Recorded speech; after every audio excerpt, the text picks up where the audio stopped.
So guys, আজকে চলে আসলাম একটা ফোন কেনার জন্য। ছেলে বায়না করছে একটা ফোন নেবে, তো ওর একটা ফোন আছে, ওই ফোনটা এক্সচেঞ্জ করে এই ফোনটা নেওয়া হলো। আর এই ফোনটার দাম হলো 40,000 টাকা, দেখতেই পাচ্ছ। আর ফোনটা দেখো, ছেলে ওপেন করছে, কেমন লাগছে তোমরা একটু কমেন্ট করে জানাবে।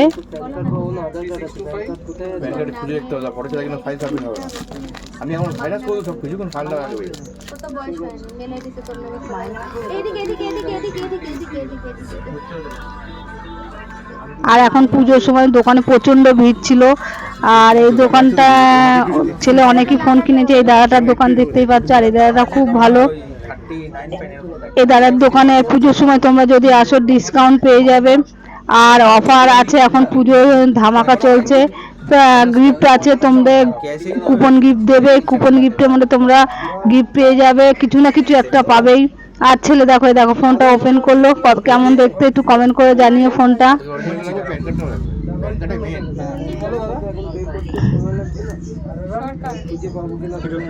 ফোনটা ছেলে আনতে বলেছিল, দাদাটা অনেক খুঁজে খুঁজে এনেছে ফোনটা। আর এই ফোনটা এখন অফার আছে পুজোর সময়, তোমরা যদি নাও ক্যাশে নিলে 32,000 টাকা তোমরা পেয়ে যাবে। আর দেখো, এমনি ফোনটার দাম 40,000 টাকা, আর এখন ডিসকাউন্ট চলছে বলে ক্যাশ পুরো 32,000 টাকা পেয়ে যাবেন। আর ফোনটার নাম হলো ফোনটার নাম হলো আইকন নিউ। দেখতে পাচ্ছ নতুন মডেল, নতুন ভাবে এসছে। দাদাটা খুবই ভালো। দেখো ছেলেকে কি বলছে জানো, আর প্রতি মাসে একটা করে কাস্টমার নিয়ে আসবে। এই দাদার দোকানে আসলে তোমার ডিসকাউন্ট পাবে। তো কেমন লাগলো ভিডিওটা, ছেলের ভিডিও।